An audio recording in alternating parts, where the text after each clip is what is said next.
Aloha YouTube. This is your boy Crypto Roots and Everything Currency. This is the Elon Marley podcast. And this is what? Episode 11, bruh. Episode 11. Episode 11. Nice, been, man. Brother? Good, chilling. How you been, man? Man, just grinding. Always on the DeFi game. Always on the crypto game. Always. You gotta be. For real. I'm so used to it now. Like for other people who get into this, they're not used to studying. They're not used to reading articles, watching videos, discuss this, so it seems like a lot of work for them, but this is my lifestyle. So it just seems like everyday shit, and that's what happens when you get accustomed to learning, because that's all you do. That's all you do in crypto. You learn something new every day, or you should be learning something new every day in crypto. Yeah, you definitely should. Like people, it's like I've been having a lot of new people like ask me like, beginner questions. And I'm like, bro, I've been so deep into this thing. I don't even know where to start to tell you. Like, you got to go back from everything that I've been researching over the past years. It's crazy. And that's the thing with the mentorship. People want to get straight to the money. And of course, we're going to get straight to the money, but we got to go over a few things. First of all, how is the transaction even being processed? Most people don't even know that. Let's get straight to the money, but you don't know what is a block, right? You don't even know what is a miner. So there's a lot to go over. So it's kind of hard, not hard. It's a bit challenging to try to, package that all together, get you caught up with the past, the present, and potentially, what could potentially be the future. So, mentorships are a little work of art when it comes to a person learning. Yeah, definitely, because it's all about, for me, it's like you tailor that mentorship to that person. Everybody has a different story. They got a different lifestyle. They got a different reason to invest. They got a different amount to invest. Like the amount that you have to invest plays a big part on the moves that you're going to be making. So a lot of times you see people, they just think, oh, I can watch a bunch of YouTubers and make the same moves as them, when it's like, bro, you don't really know, what type of money that they're sitting on for them to be making those moves and how that matches up with your situation. You know what I mean? So that's like something that, really needs to come into account.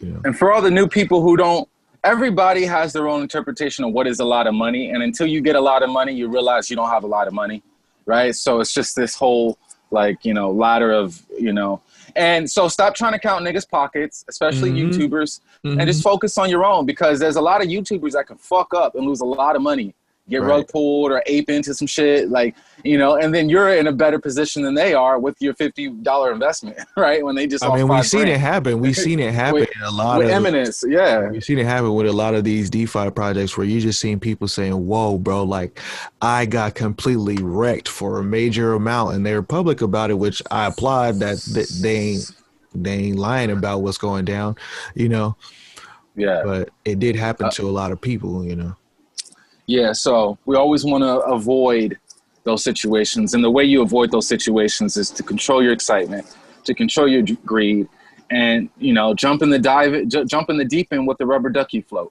You know what I'm saying? If there's a new, go ahead. Let's just jump right into that. The excitement part about it, things are getting really, really exciting in this whole crypto game again. And, controlling your excitement is probably going to be one of the things that makes or breaks you, when it comes to investing into DeFi or crypto or even just Bitcoin in general. And also, what's the opposite of excitement? What will be the opposite emotion? What, anger? Right? Anger, frustration, impatience. Let's focus on that. Impatience. So the excitement and the impatience, so when whatever it comes together, I guess that's true. I'm not trying to say excitement is bad, but if it can be bad. If you're impatiently excited, that's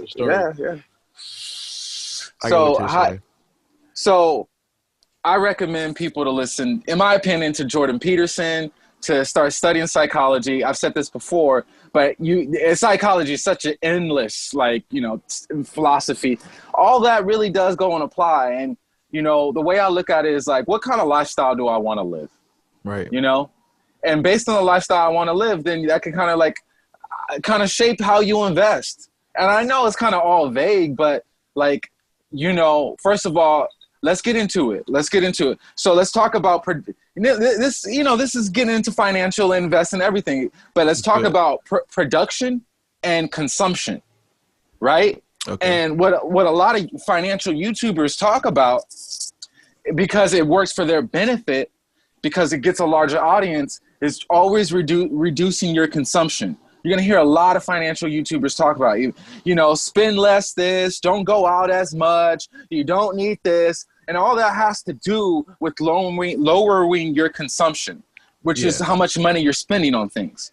So, and that works, but very few YouTubers are even talking about upping up your production as well as lowering your consumption, because it doesn't work for a lot of financial YouTubers' benefit to talk about stepping up your production, because that's hard work, because not everyone makes it, because, you know, that not everyone has but if you are a good producer and you know how to produce more, then, and you're all, you know, it works both ways. So I'm always going to be talking about producing. And Because you have to have that mindset. You have to have that mindset to produce. You have to have that mindset to say, hey, you know what? I need to bring value to this. Not just like, hey, how am I going to get rich? Like, how could I bring value to it? And have the mindset that, you know, you can provide value. A lot of people don't think they can. You know what I mean? People don't talk about that enough. You know what I mean? Like it's a mindset, spiritual thing that, you know, I think I tweeted out the other day, because I noticed that, like, you know, I had some friends who literally, like, bro, they bought Bitcoin at 18,000, you know, in the last bull run, you know, bought $10,000 worth of Bitcoin and just watched it drop, and was, every time they saw me, was talking shit to me like, bro, about that Bitcoin shit you was talking about, you know, that I'm down, bro. As soon as they get back up, I'm selling. And when it got back up to 18,000, this fool sold.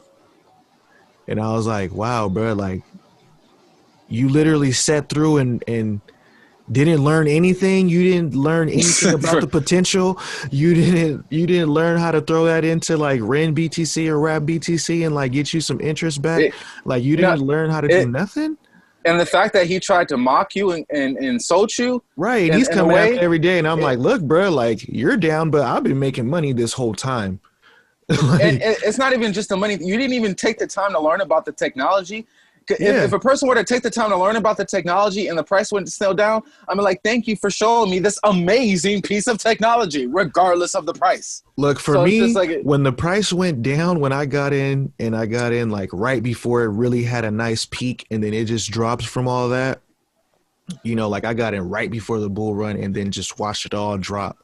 And what I learned was, I need to learn what's going to happen for the next time.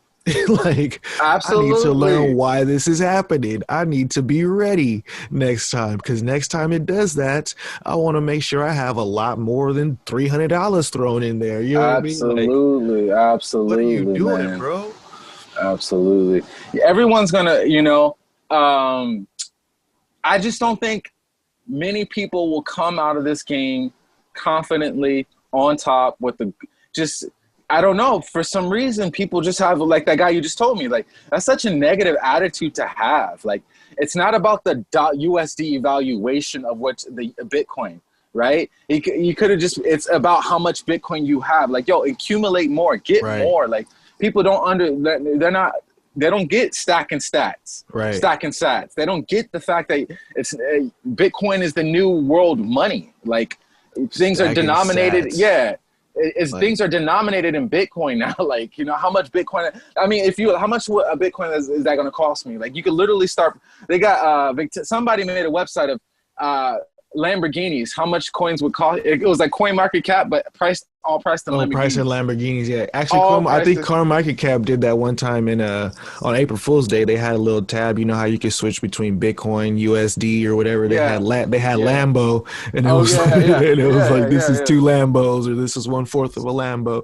Like, so people out there, be careful pricing everything in US dollar terms. I know that's all we know, but we know that the US dollar is on its last leg, and the beast will fight to have the dollar around.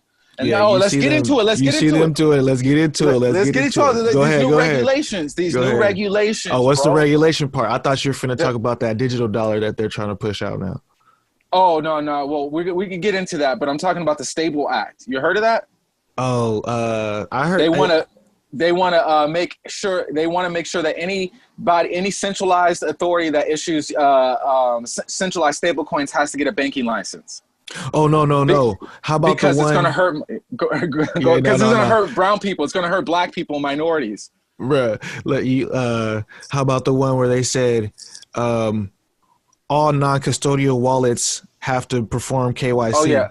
Oh yeah. It's like, and then the other dude just recently, it was like 2 days ago, this dude was like, we're gonna shut down Ethereum and and then he found out what it was about, and then he's like, all right, we can all the nodes that are validating transactions are gonna have to KYC the stablecoin transactions individually, and we can and we'll also prosecute the developers.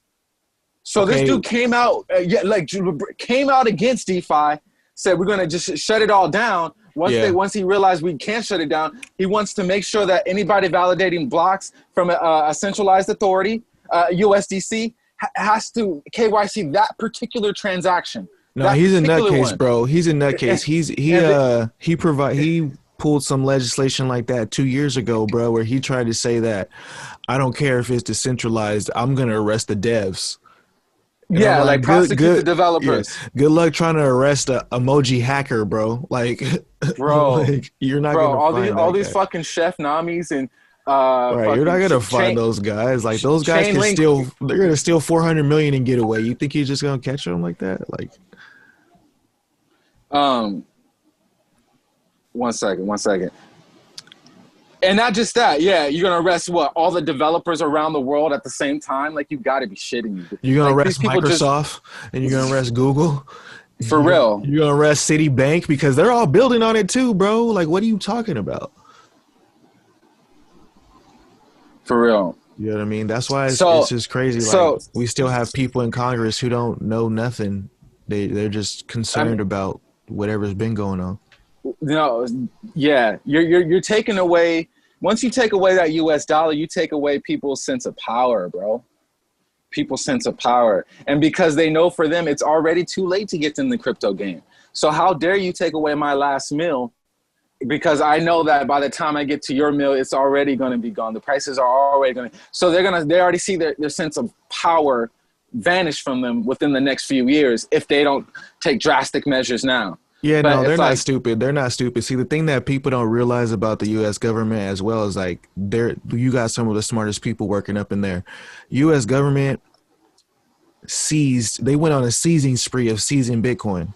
So U.S. government, and then they paused a lot of the auctions where they were auctioning off the Bitcoin. First, they would seize all this Bitcoin, like from the Silk Road and stuff, and they auctioned it off. That's how Winklevoss got it, but they ended up starting to, they got it from the US, all the I don't know if it was only from the Silk Road, but it was from a lot of the, from a lot of the stuff that they seized. So, they stopped auctioning that off. Like, okay, we need to hodl now. That's what I felt. I felt like they said, everybody wants this shit. Yeah. We giving them. So, I mean, you're not gonna see the beast go out easy, bro. You're not. So, it will get pretty nasty, So, I'm sure, like, the main developers, such as Andre, such as Hayden Adams, such as some of these guys that are actually public. I mean, I'm sure they've got all their lawyers all set up. This person isn't doing anything, you know, like they can set it up. This person is simply writing software code. You have no idea that what this person has actually written or not. And, you know, I'm sure that's they the got thing. some. The U.S. is all about intimidation. So they'll go ahead and they'll arrest, like you said, the Hayden Adams, the Andres. They'll go and arrest those guys, the Vitaliks, and try to make them like examples. You know, they'll try to be like, hey, you know, he has a problem with the U.S. now. You don't want to mess with that stuff. You know, and they want to sway all the kids who want to learn about developing, like, you don't want to learn about that stuff. You know, so that's more of what the U.S. be on, to be honest with you. Like, and so, it's just, yeah, I don't know. It's FUD. It's all FUD. Right. And it'll keep a lot of people away for a while until those people are desperate. Because all this is really meant to just, you know, obviously alienate people and keep them away from a financial freedom. Like that's what they're disguised it as. That's how the beast works. I'll disguise it as protecting you while it's all meant to harm you. Like the entire process. Exactly. Like go home early at night because you won't catch a virus that way. You know what I mean? Like there's some shit like that. Oh yeah. I don't even. Your state, bro, is on another fucking. Like level. I won't even go into it, bro. But go home early at night because the virus is gonna stay away from you.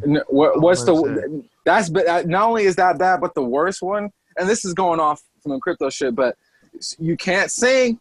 Do not sing. Y'all motherfuckers will catch COVID if y'all niggas start singing. Nah, you didn't see the. Put your mask on after every bite. What the fuck? And put your mask on after every bite at Thanksgiving dinner, and then spend a longer time in between bites. Yo, man. Like, what the fuck? Like, I can't believe how far, like, all right, that's a whole another topic. Yeah, that's a whole other topic. Let's get back to crypto. All right, man, we got free money, man. Like, we got free money. Birdman money hands. We got free money, man. And that free money comes in. It's almost reliable. It's not reliable about the source because you know, but it's reliable that it's just a matter of time before we qualify for some more free money. If you're in the DeFi game, if you are an active user, if you are an active voter, investor, trader, liquidity, somehow, some way, you're going to qualify for some fucking free money, dude. Look, any decentralized project, that even goes for Bitcoin because Bitcoin is decentralized too. So if Bitcoin forks or if somebody thinks they want to fork Bitcoin, free money, you know, free tokens. Absolutely. You know? When I first heard that, I'm like, yo, this shit is nuts, bro. Yeah, I was like, wait, what? Like, I'm going to get some Bitcoin Cash? Like, the response was, no, they have to give it to you. That's how it works. The response was like, no, it's yours. It's yours already. You got to claim, you got to just have them get your tokens. Like, wait, what? You know, people were trying to sue Coinbase like, yo, I need my tokens. I know you got them. You got the private keys. I know you got them. Yeah, that's why you gotta own your private keys, man. That's why you have to own your private keys. Yeah, facts. So here's the pattern I'm noticing, though. Check this out. Not only do you get paid to vote on some projects, right? You stake it and you vote. You get some rewards back. Wi-Fi special, right? But you are getting paid from other currencies for voting. So you didn't even have to vote on this one. No, you voted on that one. Not only did you get paid for that one you voted, but you're going to get an additional token for voting on that one. Because why? Because we are trying to market to a particular audience, such as DeFi, SushiSwap users, Yearn users. Like, we are trying to get them on our side as early and soon as possible. So if you voted and got money on your shit, we're going to give you another free money because it's great marketing. What Badger Dollars did is great just marketing. Like what Uni did. It's great marketing. It gets the word out. Like, people are going to make videos about it. And check this out. Just because you made it this far in the podcast, I'm going to let you know the whole list of who qualifies, because it's not only about voting. If you participated in sushi governments, you supplied or borrowed WBTC on Compound, MetaCardDAO members deposited ETH on Aave, Yearn Finance, if you did anything with that, Yam, if you did anything with that, if you ever minted WBTC, RenBTC, SBTC, Lao members, I don't even know what that is, deposited Ren or SBTC and Curve. And it did anything with One Hive, which is the whole Sushi Swap or XDAI or stake. Provided liquidity of WBTC and ETH on Balancer, also on Uniswap. DorgDAO, you minted TBTC, you participated in Harvest Finance, Gatecoin. There's a lot more ways. So just go on the website and check. Just see if you got something to claim. You might have something on there. Yeah, I was worried I didn't qualify, but praise God, I did, you know? Yeah.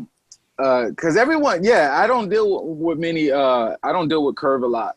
I don't deal with stable coins a lot. Yeah, a lot of people deal with Curve though. Yeah, a lot of people deal with Curve and you know, they mess with the, you know, the different DAOs and stuff like that. So I just wanted to throw that out there. You realize how big of a universe this is when you're like, yo, wait, what the fuck? Huh? Yeah, you know, all these like Pi DAO, all these, and you know, you realize like, yo, that because it's like East Coast West Coast thing. Like, yo, I'm investing on like this shit. That's a whole other shit I know nothing about, bro. Right. Like, you know. Right. You're like, yeah, there's a bunch of them in there. I'm like, I had no clue even what these are, bro. Like, that's the thing. I'm like, this space is so big. Like, people will come at you like, yo, check out this coin. What you think about this? What about that? I'm like, bro, there's no way I can know everything. There's 7,000 of these projects listed, and I'm sure there's still another 10,000 that are not even listed anywhere yet. So, like I said, what that means is just more opportunity, more potential free money, because and also that gives the most that draws in the most dedicated users. When users are giving free money for using the platform or using another platform, they're going to want to use your platform because they believe they're going to get. So you're seeing game theory work out so well, you know. Yeah, for sure. For the most part, you know. So I enjoy it.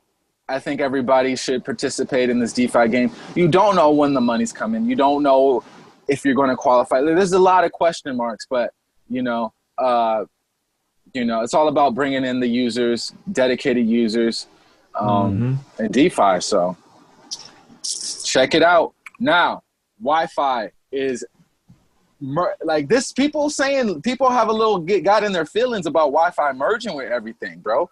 People's like, first of all, we should have voted on that. Second of all, this is making it less decentralized. Everything's going to be under one, you know, like, so people are like, yo, I'm not really cool with that. Other people are like, yo, that's dope. What are your thoughts on Wi-Fi mergings and acquisitions just taking over every project pretty much, bro? Yeah, I agree with the whole voting stuff because everything is supposed to be voted on and decentralized and stuff like that.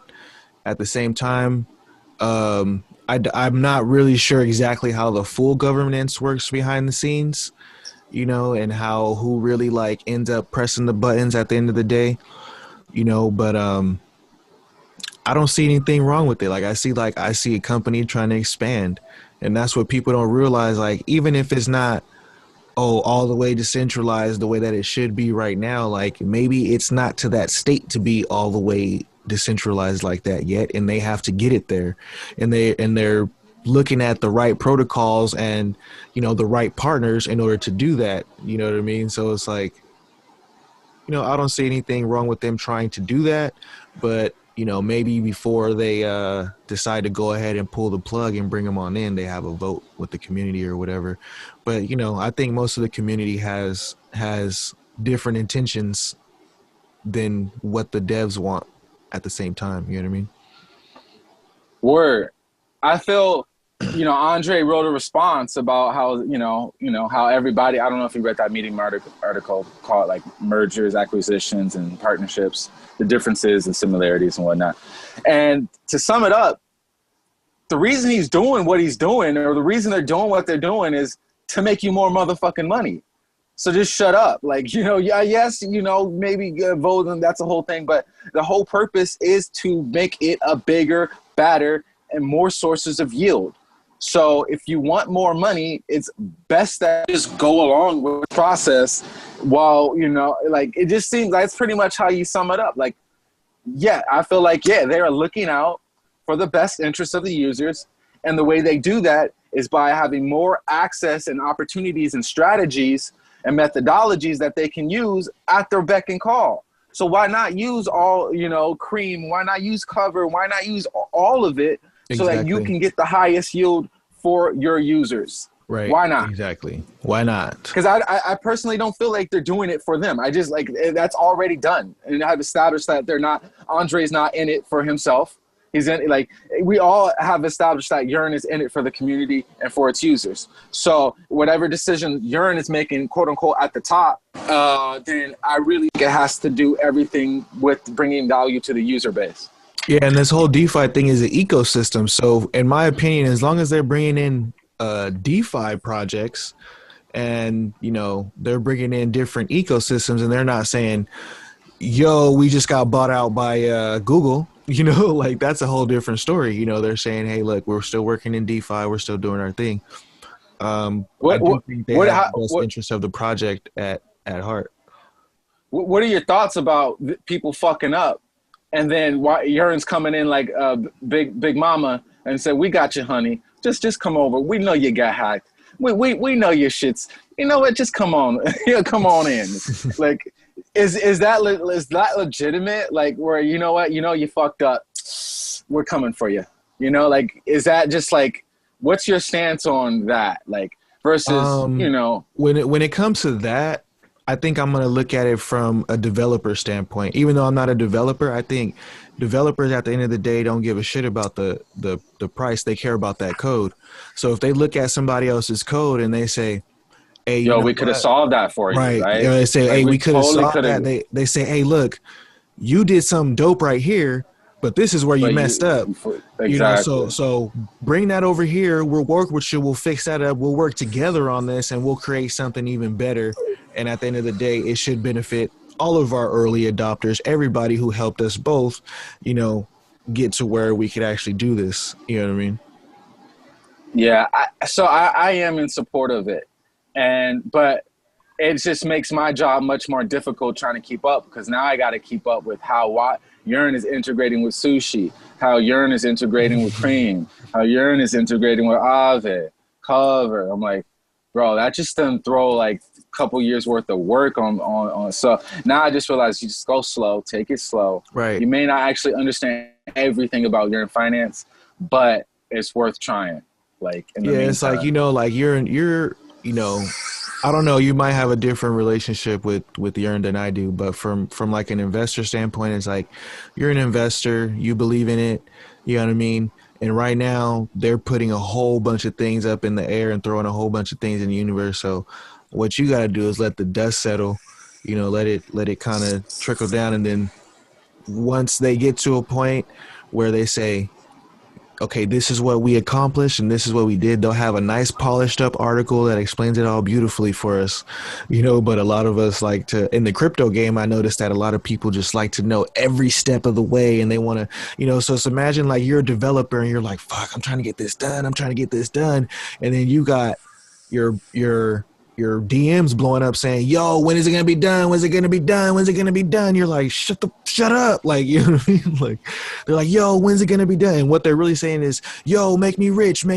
because when is it gonna be done? I'm supposed to get rich, right? You know, and you're just like, yo, bro, like, nah, bro, like, this DeFi is about to change the financial system. That's what I'm working on. You know, if you get rich by believing in that early, then I want you to. You know, if not, I don't know. You know, yeah, you got to have the right mindset about it. You know what I mean? Because I feel like that's what a lot of, you know, when I see developers and I see their tweets and I see them talking in a lot of these Telegram groups and stuff, that's what they're saying to people. You know what I mean? And it's like, I feel that for anybody who's trying to work on something, you're like, bruh, like, they even started like putting the price, like, if you want to talk about the price, you got to go to a different chat room now.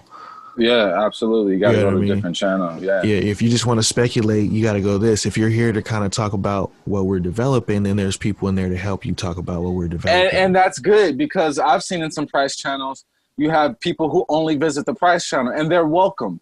Right. Like, instead of being shunned, it's like, nah, this is your corner of the alley. Right. And that's where you sell your dope, and everybody's happy. Like, you're not bothering everybody else. It's like, this is the spot where you got the speculators who are speculating on the price. This is the spot where you got the people who do. Yeah. Right. And that's just what they want to do. Nothing wrong with that. It's just, then you have this group over here where you got the people who really want to know about the project and asking questions. They want to get to know the admins in the group and shit. Like, you know, like, it's just, I think the game is so broad.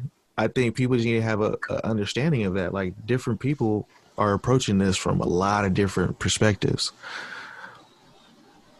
You know, all the way from broke to rich, from knowing nothing about finance, knowing everything about finance, knowing nothing about developing, knowing everything about developing.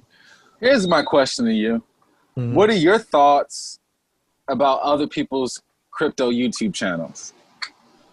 I mean, everybody's different, but like, you know, there's everybody's trying to start a crypto channel again. It's like 2017, right? Right. It's like, so what are your thoughts, generally speaking, about other crypto YouTubers out there? Like, what do you I fucks with it. I feel like, you know, I don't really have nothing against them. You know what I mean? I can't hate on anybody who's trying to do the same thing that I'm trying to do. You know, it's just, I feel like the ones that I don't like, well, first of all, it's like, of course, we all got our own YouTubers that we watch, that we fuck with. You know, like, there's a lot of them that, you know, like I said, that we watch. But then there's the ones that I don't like are the ones that put, like, false hopes into people. Or anger into folks, you know, false hype. I saw this one dude's channel where his whole channel was, he was just mad that these coins ain't made him rich yet. You know, and I'm like, why is this dude doing YouTube? You know, and then, you know, there's another channel where you just got people just making these outlandish claims on certain coins, you know, and I'm just like, you know, you're getting people hype. You know, I got my cousin right now. Bro, these are the type of YouTubers that I don't like. I got my cousin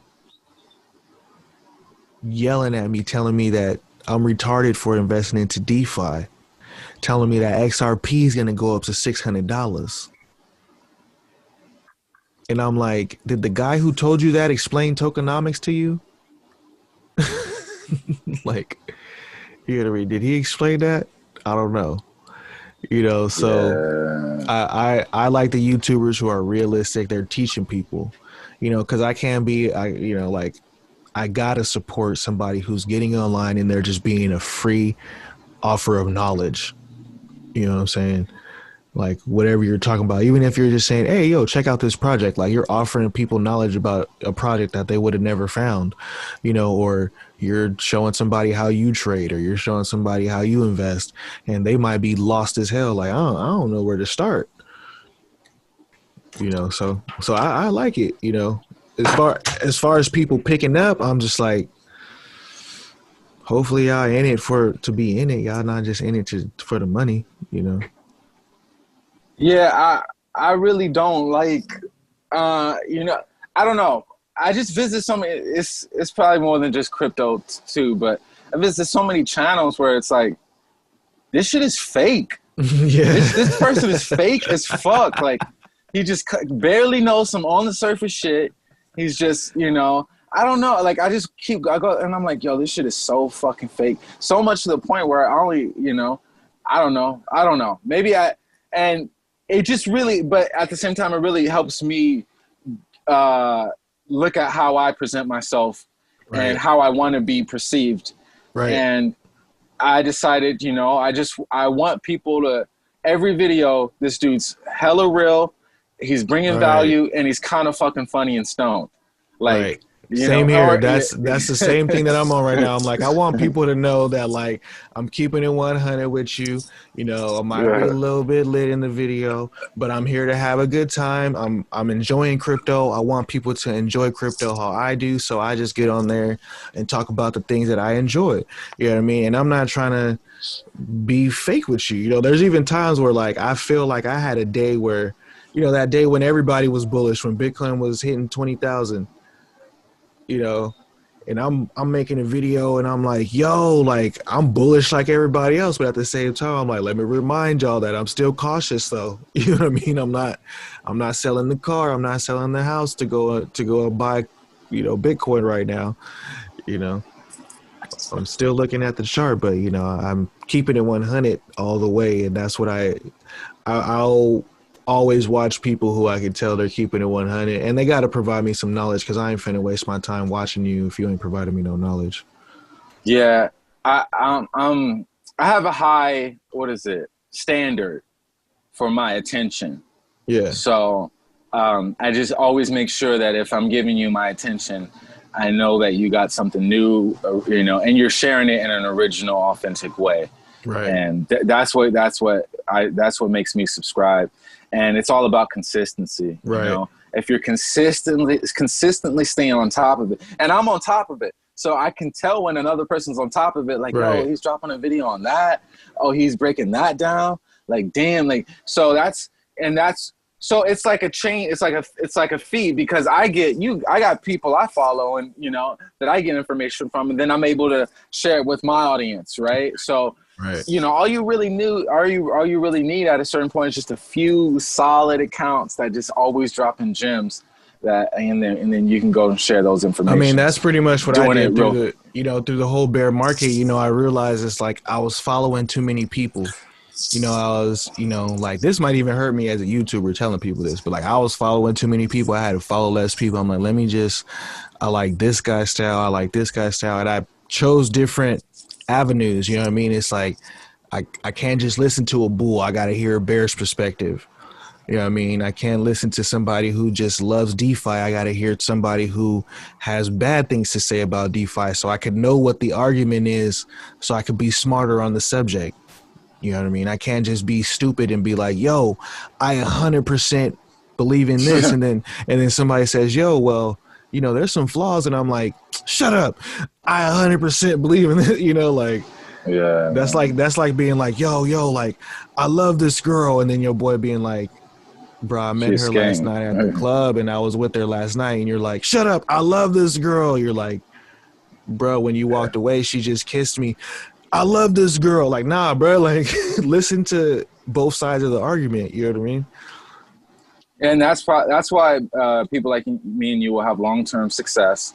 It's because we're able, we know that, hey, like, for instance, Bitcoin's going to 20K. It still hasn't really cracked that. Like, it got close, but now, so at the time people were so convinced. But right. It's like, yo, 3 or 4, a week later, we still haven't even hit. We're down to 18.9 right now. Like, we're float. So what does that say? It says that there's some hesitation right now. Mm-hmm. Shows that people are, as soon as that 20K, a lot of people are going to be selling. A lot of sell pressure is coming. I could look at the charts and tell you that. I could look at the charts and I can see where the sell orders are stacked up at.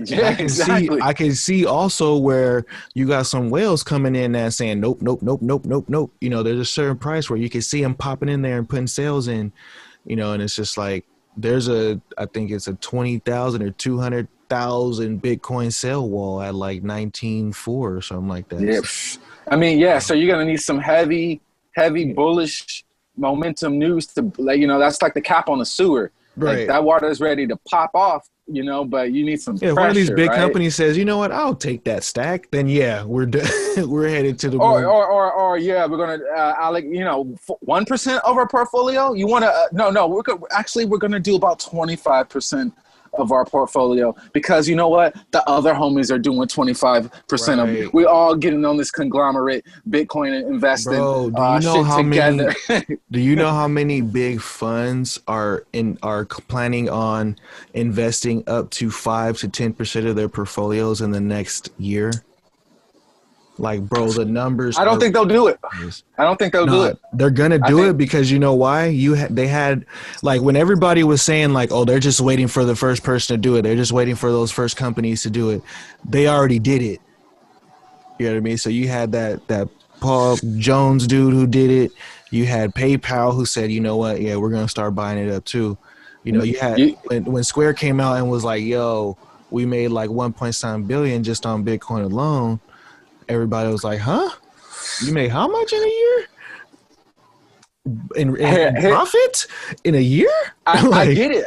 On one hand, I get it. I still think there's going to be a strong, solid people who are like, look at us. We're not exposed to that dirty germ acid. Invest with us. And you're going to have all these boomers. So you may see, I think those days are kind of over, bro. I think those days are fading. Like, you still got people in Congress and you still got people trying, but I think those days are fading because you got big banks making it okay. You know, like, if people are just like, hey, I've been with Chase for 30 years. If Chase tells me it's okay, then I'll do it, you know?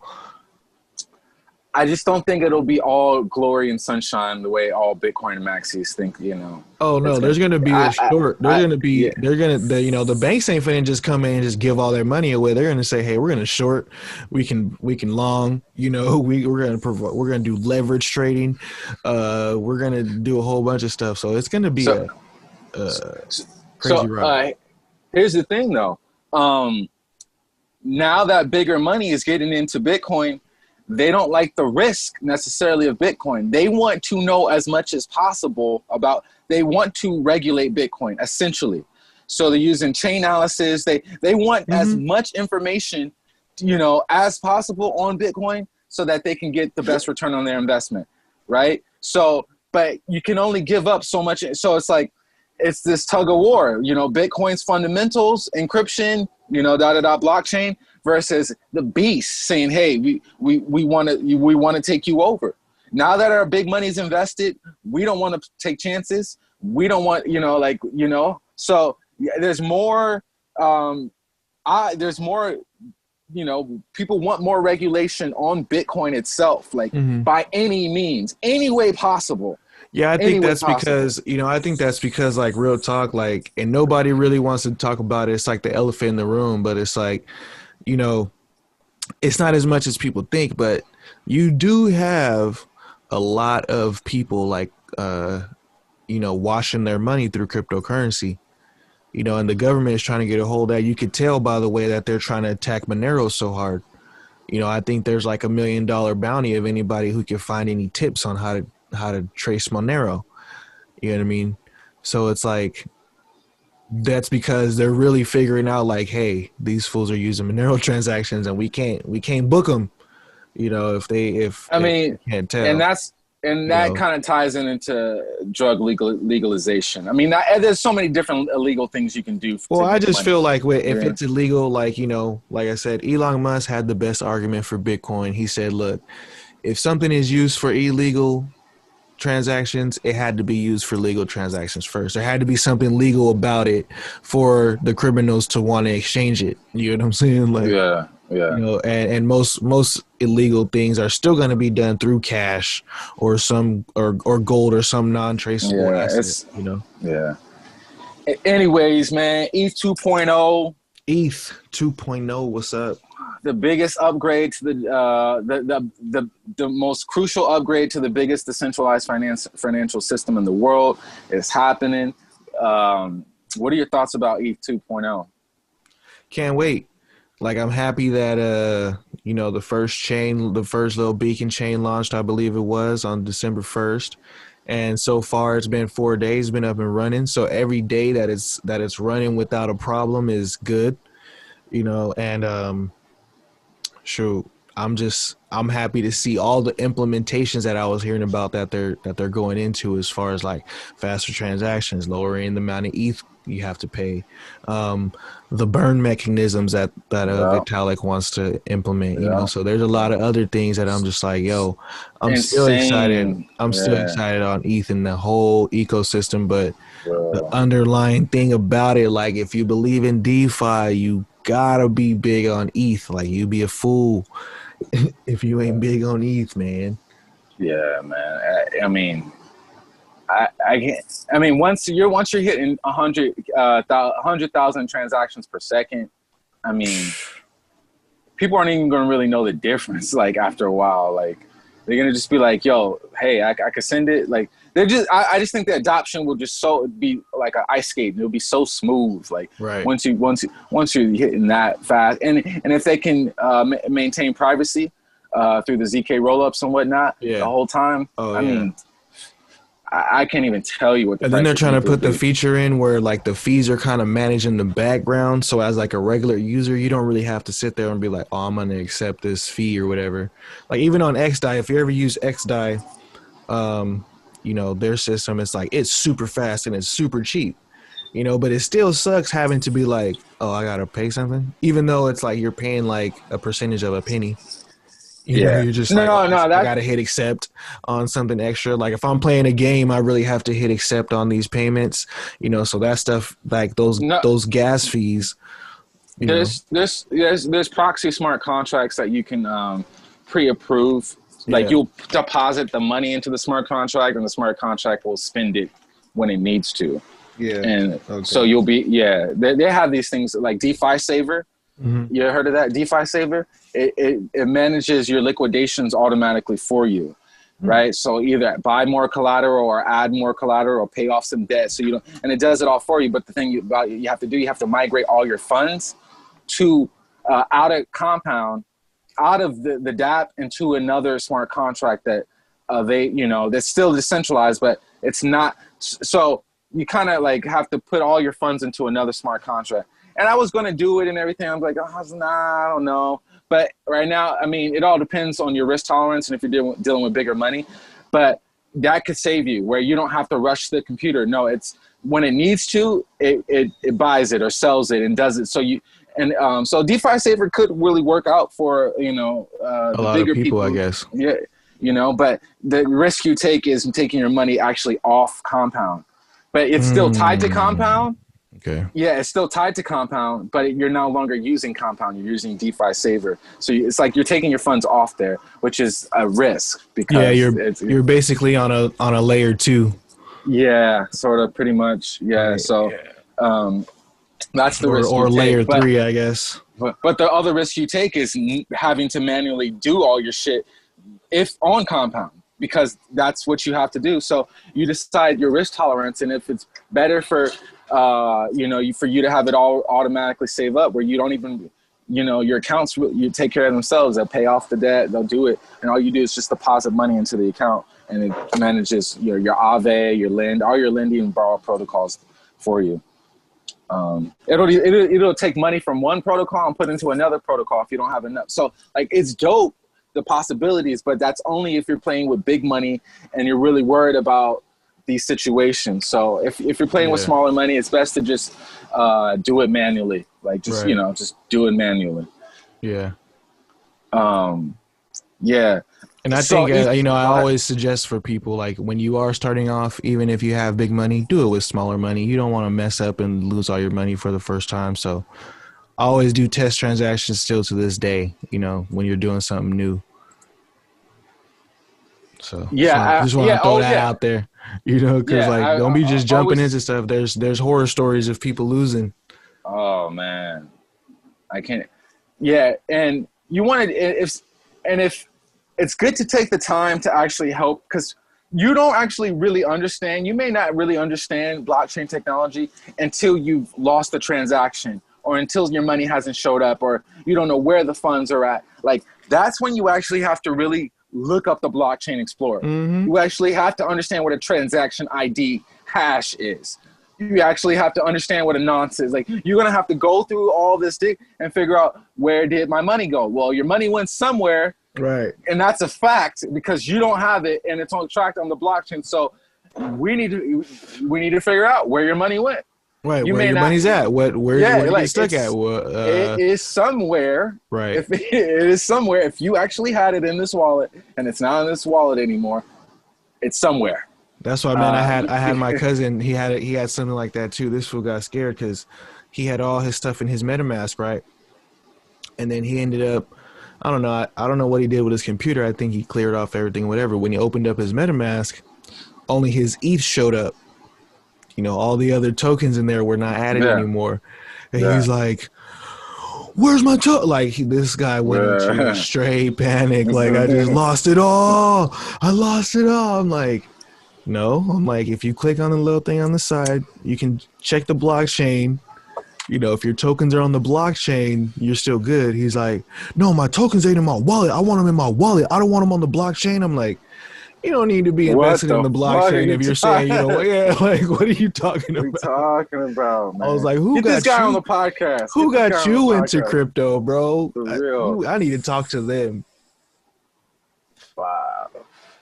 That's crazy, man. I want to make a meme out of that. You gotta start making memes, man. I don't want it on the blockchain. I said, wait, what? Even a guy who was new to crypto, who I was talking to, who was in the kitchen, was like, what? Oh, wow. He's like, don't you know that's the whole point? Like, yeah. And Brave browser be getting confused with the MetaMask thing, and that's what's been giving a lot of people problems. Is they don't know which wallet they use, and then that is so which confusing. private key. Yeah, which private keys and like, and then like, yeah. So I've helped a few people out with that, and it's been a huge headache. Yeah, I ended up like not using Brave browser for my crypto transactions because that MetaMask situation was getting, you know, what was happening was all the smart contracts didn't know which Web3 wallet to connect to because they have their own built-in kind of MetaMask connection, and it's weird, like it's not connected to the other extension. So yeah, I use Mozilla in the meantime. yeah, same here. Like when I want to do the transaction, like all my MetaMask stuff, yeah, just because like the Brave be tripping. All right, let's talk about your top 3 coins for the month. I'm gonna start first. All right, first of all, let's talk about, I don't even know where to begin. Right. I already came up of RWS and XRT. I've been preaching it for a while. You know, it's still early. I still think it's undervalued in my opinion. But RWS to 1 million. Yeah, it really could. It really could. Yeah, I mean, yeah, it really could. I'm trying to look because there's a bunch of coins and I want to try. Like, what am I most excited about? That's new. I like Barn Bridge. You heard of Barn Bridge bond token? Barn Bridge, nah. Bruh, tokenized risk. Tokenized risk? Bro, I gotta give you a whole session. Yeah, this is so now you can tokenize risk, right? So now there's risk on yield and risk on market price. So say you got you're thinking you're gonna get 5% yield on DAI on compound, but it goes up and or goes down, right? In a certain amount of time. So for instance, say you got real estate, right? But there's different forms of real estate. You got single family homes, you got commercial, you got, large or warehouse, whatever. So they all have their own risk profiles. Now you have different stocks, equities, but you have different kinds, different sectors. You have commodities, you got futures, but they all have their risk profiles, you see? And then you have something else like farm, so you have these different industries, and within the industries, they have different risk profiles of, wait, I'm growing wheat or I'm growing weed. What's the risk profile, right? Based on how much I'm going to get out of this wheat this year, or how much marijuana I'm going to grow versus how much I do or don't grow. So not only for that sector, within each sector, there's a risk for DAI, right? And then there's a risk for market price. So there's yield risk. It took me a while to understand this, so I'm breaking it down as best as I can. So there's yield, like how Aave has a stable coin and a variable rate. So Aave offers a variable rate and then a stable rate for borrowing. Okay, the borrowing is a risk for not knowing what a variable rate is, even though it's usually higher. So that's a small hedge, right? Because it could go much higher, and then you bought the stable rate, you're not tripping. So Aave has a tiny little version of that, but what Barn Bridge and Saffron Finance, they're like tokenized derivative risk protocols. So they own a protocol. They're not they have it tranches. It's called tranches. Tranches is like there's a senior tranche, a mezzanine tranche, and a junior tranche. So that you choose which risk profile, which tranche you want to be in and be exposed to. So for instance, you say, I'm going to be in the senior tranche. Well, that exposes you to single family homes, to wheat and agriculture. And then in a different industry, SUV cars, right? So not, but you're not invested in it, but you're invested in that risk. So now that's your risk profile, right? So I know it's kind of weird, but this is traditional finance has been doing this for a long time. And this is the only thing that about traditional finance that has not been introduced to DeFi is tranches, risk tranches. So the way it goes is there's a senior tranche. Senior tranche, they lock in a stable rate. They lock in a stable rate. So they're definitely going to get paid. They're definitely going to get paid. But the risk profile they take is a lot less.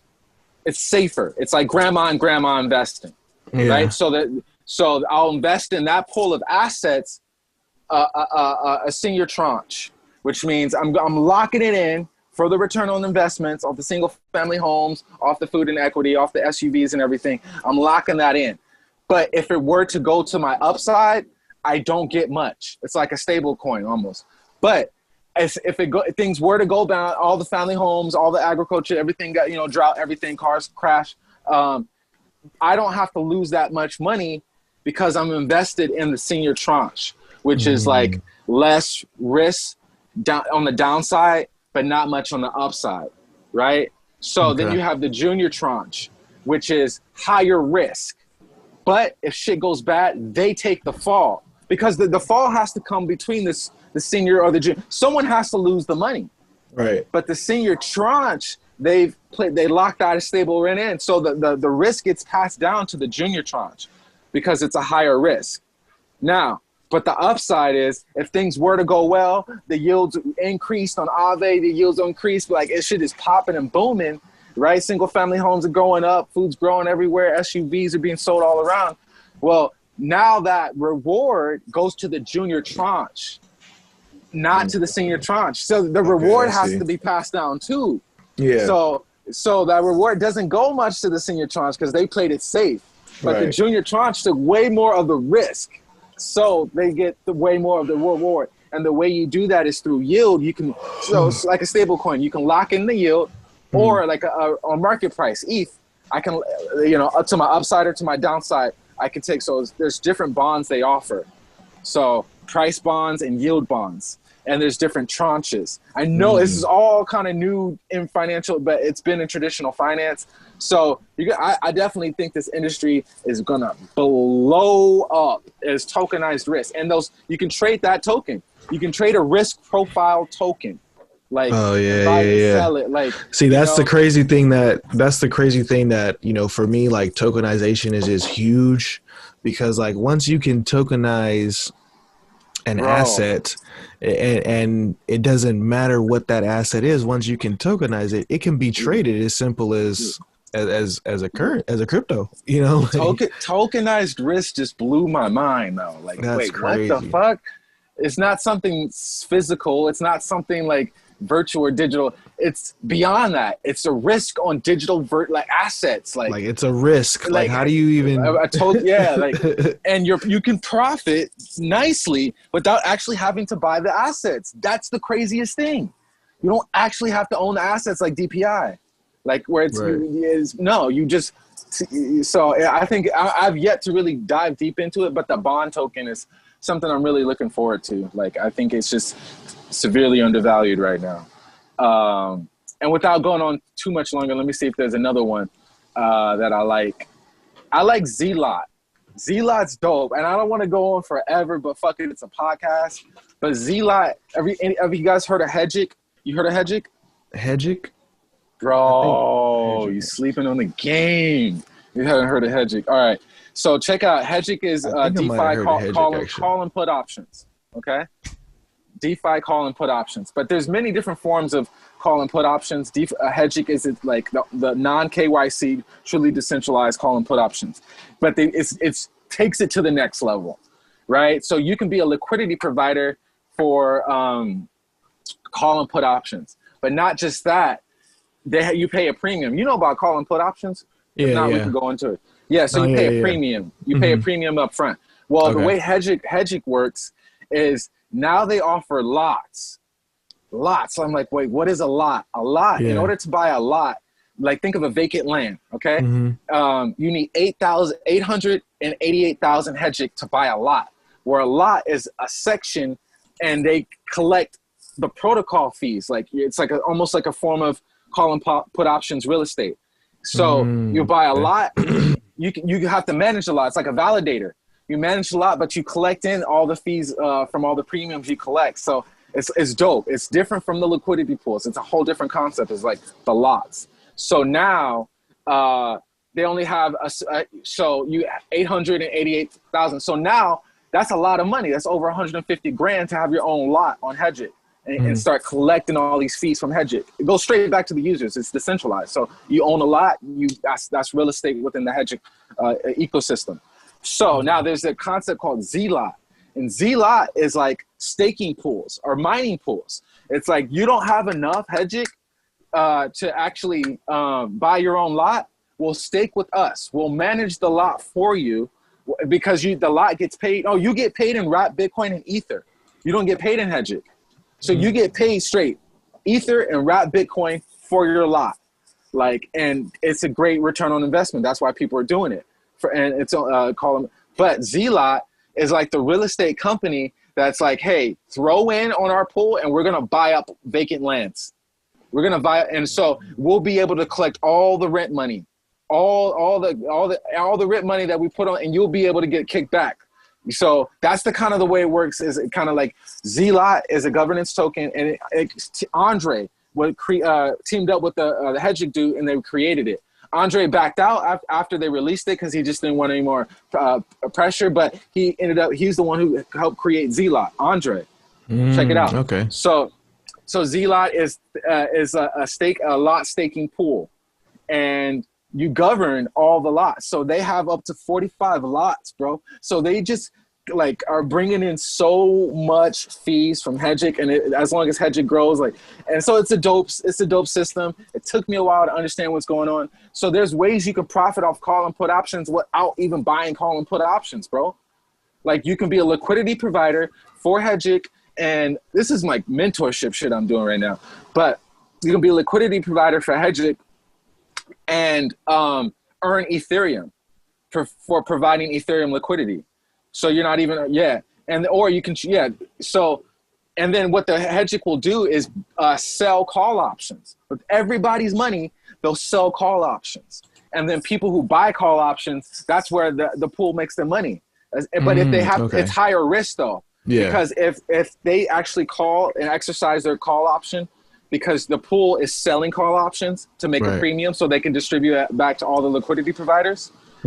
But if they actually the people are actually right and exercise their options, that the liquidity providers lose money. So it's higher risk. So more people are actually getting right and actually buying call options and actually exercising their option, all the liquidity providers lose money. But if people aren't exercising the option or whatever, the price never reaches, then that's when. So it's a different risk profile.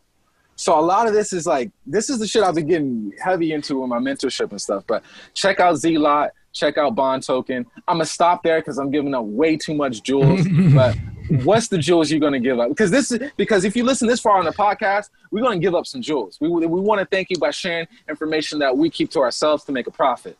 So give me two. You gotta break it up. You gotta give it up the way I gave it up. Oh, just on the surface stuff. Give me two. Just on the surface. Well, I'm going to give you one that's just, I'm going to start off with one that's just on some investment tip. Like you should have this token, and I'm going to give you like the whys, the woos, and the whats, you know what I'm saying?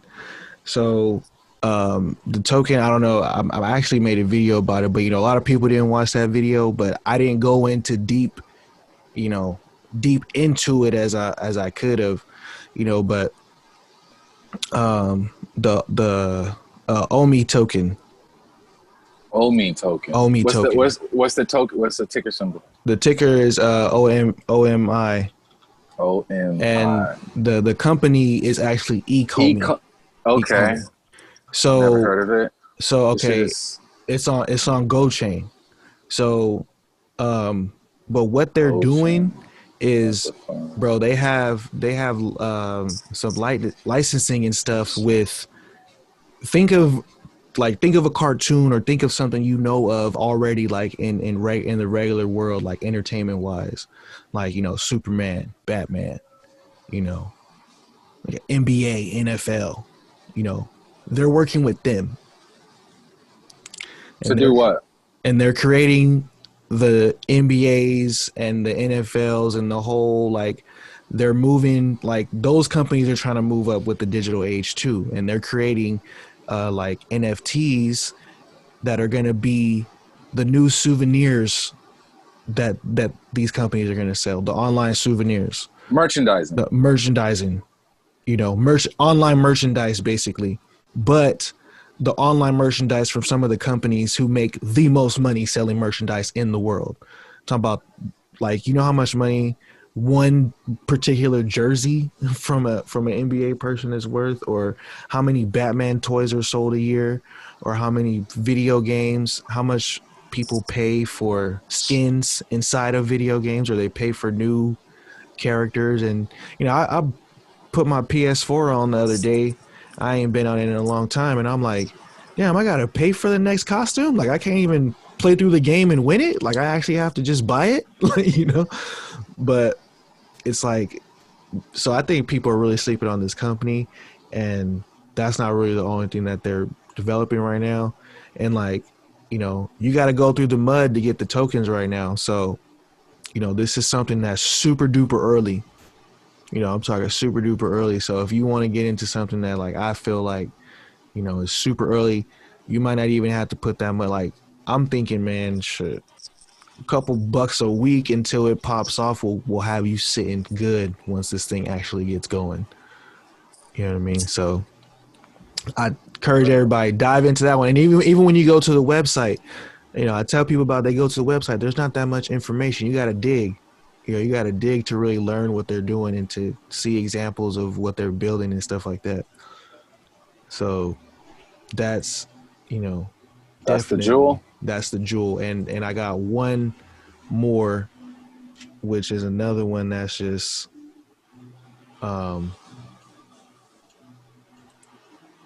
big too. And that's but a lot of people know about this one, but you know, Not everybody. But Origin Trail, have you heard of it? Mm-mm. So Origin Trail is basically like a supply chain, you know, decentralized supply chain for like freight of like, and the thing that I like about it is they have like big people, like big I don't want to say just big people, but like the people who are actually using and developing the platform. So that's one of the things that I really look at, like who's developing it, you know. If I feel like they're putting more money into the development of something, then it has a better chance at being successful, you know, which is of course true depending on who. But this company, there's some rumors about, you know, traceability with the vaccines and stuff, but they already been working with, you know, in Europe, in France, in the United States, just with coming up with like actual regulations for the stuff. You know what I mean? So it's like they're not only creating the technology, they're actually having they're helping the government come up with the regulations. Which coin is this? Origin Trail. Origin Trail. What's the ticker symbol? The ticker is TRAC. Right. TRAC. TRAC. So like trusted food traceability, industrial marketplaces, stuff like that. Supply chain logistics. Yeah, I feel like the whole vaccine thing was just a rumor because I couldn't find like substantial evidence on it. But go on there and look, you see Trace Labs with Oracle, Trace Labs with Avery, like some big developers and like just the whole tech game as far as like in general, like these people, you know, worked with them. Yeah, there hasn't been a supply chain crypto to really pop off yet in DeFi. Yeah, I mean, not in DeFi. There's VET, but like VET has a lot of problems and there's a lot of FUD around it. I don't really look into it that much, but this one is a lower gem, you know, and if it even reaches the popularity of VET, you know, you're looking at people having a good time with this coin. So, you know, and then yeah, so that's two nice ones that I'm looking at right now, you know. And Yeah. I think I was gonna say something else. Oh no, that was it. Yeah. So the state of this crypto game is heating up. That's all I can say. It's heating up. On up. People don't understand though. A lot of people don't really understand that the heat up starts with Bitcoin. You know, unfortunately and fortunately, you know, like the heat up starts with all this hype being thrown on Bitcoin, and then once people dive in and they say, "Oh wait, blockchains can do that? Oh wait, that's what decentralized means?" You know, then it starts to get real interesting. You know. So it's best you hit us up for the mentorship. cryptorootz at ProtonMail. What do you got to offer, brother? Check out my website, everythingcurrencycrypto.com. Got a plethora of things for you to, you know, peep out over there. So just check me out. That's where you can reach me also if you want mentorships or one-on-one coaching, stuff like that. Yeah, make sure you spread the word about the channel. Hit the subscribe button. And just, we spit crypto. Like, this is just pure, long session crypto talk, at least once a week. There's, yeah, I mean, if you got questions, let us know. Share comments. Just give us feedback, so you know, so we know. Yeah, what's definitely up. questions, definitely ideas. If you have anything that you want us to talk about, you know, anything that you want us to shout out on the show, we'll look into it, and if it's worth our, you know, if it's worth our 2 cents, then we'll go ahead and do that. Word. Thank you guys for listening. Stay safe out there. Stack your crypto. Thank y'all. Till next time.